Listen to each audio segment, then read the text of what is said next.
bem-vindos a esta conferência. Antes de dar início à minha mensagem, eu gostaria de me apresentar. Para quem ainda não me conhece, meu nome é Rogério, casado com a Latrete, que está lá no fundo. Tenho minha filha Eduarda e o Gabriel. Eu ministro na igreja em Biguaçu. Quem ainda não conhece, eu convido a conhecer. Sejam todos bem-vindos lá também. Já faz 25 anos, mais ou menos, que eu estou depois de Cristo. Então, a nossa pregação, quando eu vi esse tema, antes de Cristo e depois de Cristo, não estão me ouvindo? Está baixo?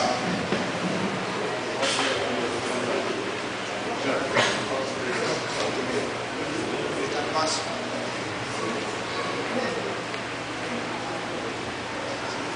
Som teste. Testou? Melhor? É que como ele estava dando microfonia a hora que o pessoal estava cantando, a gente foi ali e mexeu. Quando eu recebi esse tema aí para a minha mensagem, antes de Cristo, depois de Cristo, eu recebi a programação da conferência. Talvez assim como todos vocês, eu tive um leve susto quando eu recebi o tema. O que quer dizer isso? Então, a minha primeira impressão foi exatamente, talvez, a impressão que todos vocês têm quando vê esse tema. Eu coloquei bem rapidinho ali para ninguém ficar meio alguma coisa do tipo assim e tal, que não tem nada a ver com isso. Porém, para perceber como o antes de Cristo nosso, ou como o nosso velho homem, que deveria estar morto, muitas vezes ele ainda está um pouquinho vivo. Ele deveria estar crucificado com Cristo, mas a gente tem essa tendência, essa natureza a tentar ressuscitá-lo. Essas coisas vêm na cabeça da gente. Então, eu gostaria, na verdade, de ir direto ao tema, o assunto da nossa pregação desta manhã, que não é bem antes de Cristo e depois de Cristo. Mas o objetivo da minha fala nesta manhã é falar sobre lei e graça.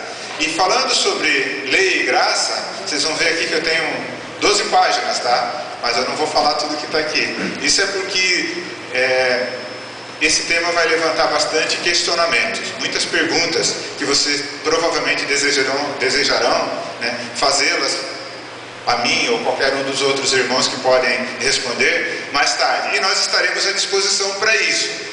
Então, eu vou usar os slides justamente para colocar muitos versículos, que nem todos nós iremos ler, porque o tempo não nos permite, mas para que vocês talvez tenham a mão, porque a gente pode disponibilizar esses slides, vocês tenham a mão mais tarde para poder conferir todas essas coisas e serem bons bereanos, conferindo em casa tudo aquilo que vocês ouviram aqui, para ver se de fato o Rogério está falando a verdade.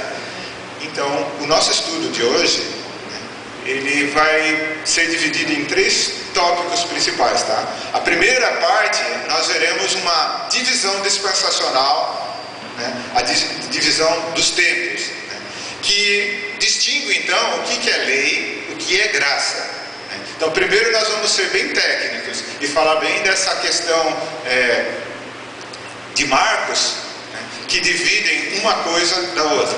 Na segunda parte da nossa pregação, nós veremos que, embora nós vivamos no período da graça, a lei ainda opera nos dias de hoje. E alguns já podem me olhar assim: como? O que você está querendo dizer com isso, Rogério? Então deixa nós chegar na segunda parte da minha pregação, e daí nós vamos falar sobre isso. E na terceira parte, então, da pregação, nós veremos como é que essa divisão dispensacional, como é que esse conceito de lei e graça, eles podem coexistir juntos, e como é que a lei seria aplicada então, ou como é que a graça é aplicada nas nossas vidas. Nesse ponto aí eu tenho que tomar bastante cuidado para não entrar na pregação dos outros pregadores, porque esse é o objetivo deles também, em falar a respeito de como a graça se aplica, como esse Evangelho da graça se aplica nas vidas do crente nos dias de hoje. Mas eu só vou dar uma pincelada para fazer essa distinção entre lei e graça e mostrar também como elas coexistem umas com as outras. Bom, nós seres humanos temos o hábito de dividir o tempo, né, com base em acontecimentos importantes. Eu poderia dividir a minha vida em períodos do tipo assim, antes de Cristo e depois de Cristo, ou antes de eu ter aceito o Senhor Jesus Cristo como Senhor e Salvador da minha vida, e depois disso. Poderia dividir, também seria uma boa divisão, antes do meu casamento com a Matred e depois do meu casamento. Eu posso afirmar para vocês que houve uma mudança bem grande. E assim por diante. A Bíblia também, porque nós somos seres humanos e porque nós gostamos de sistematizar as coisas e de organizar as coisas, nós a dividimos também em antes e depois de alguma coisa. É onde entram as dispensações. O que são essas dispensações? A dispensação é a maneira como Deus lida com o ser humano num determinado período de tempo.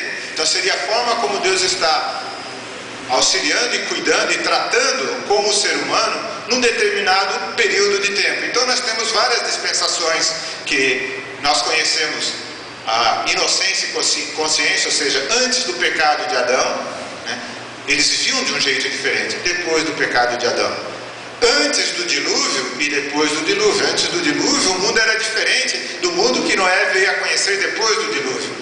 Antes de Deus ter feito promessas a Abraão e depois de Deus ter feito promessas a Abraão, houve uma mudança na forma, no trato, né, de Deus para com os seres humanos. E assim também, né, com relação ao nosso assunto de hoje, que é lei e graça. Quando eles me deram esse tema, antes de Cristo e depois de Cristo, é claro que eu pensei na divisão bíblica. Antes de Cristo, Velho Testamento talvez, e depois de Cristo, Novo Testamento. Na verdade, se eu perguntar para vocês assim, como é dividida a Bíblia de vocês? Ela não é dividida entre Velho Testamento e Novo Testamento? Ou Velha Aliança e Nova Aliança? Essa é a divisão que é feita, na verdade. Eu particularmente não gosto. Eu acho que ela está passando antes de eu dar o ok. Mas pode deixar aí, não tem problema. Eu já vou chegar aí. Então, Velha Aliança e Nova Aliança. A Bíblia, como ela está dividida aqui, melhor seria antes de Cristo e depois de Cristo. Por que não Velha Aliança e Nova Aliança? Agora você pode colocar os versículos, Duda. Então olha só, eu gostaria só de fomentar em vocês um raciocínio. Se a Velha Aliança, ou o Velho Testamento, a aliança que Deus fez com Moisés lá no deserto, quando tirou o povo de Israel do Egito, né? E lá em Êxodo, no capítulo 20, do versículo 5 ao versículo 8, ele vai falar, né, que se diligentemente ouvirdes a minha voz e guardardes os meus mandamentos, então vocês serão propriedade peculiar minha, meu povo. Toda a terra é minha, mas vocês serão para mim reino de sacerdotes e nação santa. Essa é a aliança que Deus faz com Moisés, né? E para selar essa aliança, que toda aliança é selada com sangue, no capítulo 24, versículo 28, versículo 8, eu vou ler aqui porque olhar lá em cima é mais difícil. Ele fala para Moisés: então Moisés pegou o sangue de uma bacia, porque ele tinha sacrificado um cordeiro, e borrifou, ou aspergiu, ele respingou sobre o povo e disse assim: este é o sangue que sela a aliança que o Senhor fez com vocês, quando deu todos esses mandamentos. Então nessa ocasião aqui foi selada a aliança, ou a Velha Aliança, ou a aliança que Deus faz com a nação de Israel, com Moisés. E essa aliança ela é selada e Deus concede a eles os mandamentos, não apenas os 10 mandamentos, mas todos os mandamentos que nós encontramos em Êxodo, né, em Levítico, Números e Deuteronômio. E nós poderíamos ampliar e dizer que todo o Velho Testamento é chamado de lei. Quando a palavra de Deus no Novo Testamento se refere à lei, muitas vezes ele está se referindo também aos profetas. Então é esse período, né, que inicia aqui de Moisés até Zacarias, Malaquias. Então olha só, se o nosso raciocínio, se a lei começou em Êxodo no capítulo 20 com a aliança que Deus faz com